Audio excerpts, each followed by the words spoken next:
CPI സംസ്ഥാന സമ്മേളനത്തിൽ സർക്കാരിനും മുഖ്യമന്ത്രിക്കും രൂക്ഷ വിമർശനമാണ് ഉയർന്നിരിക്കുന്നത്. മൂന്നാമത് തുടർഭരണം വന്നില്ലെങ്കിൽ കാരണം ആഭ്യന്തര വകുപ്പ് ആണെന്ന് പൊതുചർച്ചയിൽ വിമർശനം ഉയർന്നു. തൊഴിലാളി വിരുദ്ധ സമീപനമാണ് ഇടത് സർക്കാരിൻ്റേത്.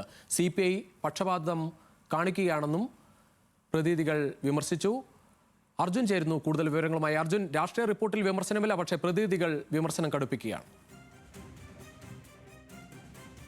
തെരഞ്ഞെടുപ്പുകൾ വരികയാണ്. അതുകൊണ്ട് സർക്കാരിനെതിരായിട്ടുള്ള കടുത്ത വിമർശനങ്ങൾ വേണ്ട എന്നുള്ളതായിരുന്നു CPIയുടെ സംസ്ഥാന നേതൃത്വത്തിൻ്റെ തീരുമാനം. അതിൻ്റെ കൂടി അടിസ്ഥാനത്തിലാണ് സമ്മേളനത്തിൽ അവതരിപ്പിക്കപ്പെട്ട രാഷ്ട്രീയ റിപ്പോർട്ടിൽ കടുത്ത വിമർശനങ്ങൾ സർക്കാരിനെതിരായി ഉണ്ടാകാതിരുന്നത്. പക്ഷേ ഈ രാഷ്ട്രീയ റിപ്പോർട്ടിന്മേലുള്ള പൊതുചർച്ചയിൽ വലിയ വിമർശനങ്ങൾ സർക്കാരും മുഖ്യമന്ത്രിയും ആഭ്യന്തര വകുപ്പുമൊക്കെ ഏറ്റുവാങ്ങി.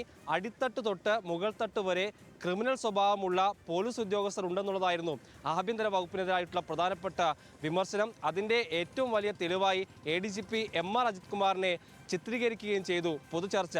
തൃശ്ശൂർ പൂരം കലക്കലുമായി ബന്ധപ്പെട്ട് അജിത് കുമാറിന് പങ്കുള്ള കാര്യത്തിൽ ഇപ്പോഴും സർക്കാരിന് സംശയമുണ്ട് എന്നുള്ള തരത്തിലും വിമർശനങ്ങൾ ഉയർന്നു. ഈ സർക്കാർ മൂന്നാമതും തുടരുന്നില്ലെങ്കിൽ അതിനൊറ്റ കാരണമേയുള്ളൂ, അത് ആഭ്യന്തര വകുപ്പാണെന്നുള്ള കടുത്ത വിമർശനം കൂടി CPIയുടെ സമ്മേളനത്തിനകത്തുള്ള പൊതുചർച്ചയ്ക്കകത്ത് ഉണ്ടായി. ഒപ്പം തന്നെ CPI വകുപ്പുകളോട് കടുത്ത അവഗണനയുണ്ട്. പക്ഷപാതപരമായിട്ടാണ് CPI വകുപ്പുകളോട് പെരുമാറുന്നുള്ള തരത്തിലുള്ള വിമർശനങ്ങളുണ്ടായി. സർക്കാർ നയത്തിൽ വലിയ മാറ്റം വരുത്തണം. ഇപ്പോഴും അടിസ്ഥാന വർഗത്തെ കാര്യമായി പരിഗണിക്കാതെ ഇടതുമുന്നണി നയത്തോട് ചേർന്ന് നിൽക്കാത്ത തരത്തിലുള്ള പ്രവർത്തനങ്ങൾ സർക്കാരിൻ്റെ ഭാഗത്തുനിന്ന് ഉണ്ടാകുന്നുണ്ട്. തൊഴിലാളികളെ കാര്യമായി പരിഗണിക്കാത്ത തൊഴിലാളി വിരുദ്ധ നയങ്ങൾ സർക്കാരിൻ്റെ ഭാഗത്തുനിന്ന് ഉണ്ടാകുന്നുണ്ടെന്നുള്ള തരത്തിലുള്ള വിമർശനങ്ങൾ ഉയർന്നു. CPI നേതൃത്വത്തെ വിമർശിക്കാൻ CPI ഔദ്യോഗികമായി തുടങ്ങിയ യൂട്യൂബ് ചാനലായിട്ടുള്ള കനലിനെയാണ് അംഗങ്ങൾ പരാമർശിച്ചത്. കനൽ യൂട്യൂബ് ചാനലായി മാത്രമല്ല, അത് കനൽ എന്ന് പറയുന്നത് നേതാക്കളുടെ മനസ്സിൽ കൂടി വേണം.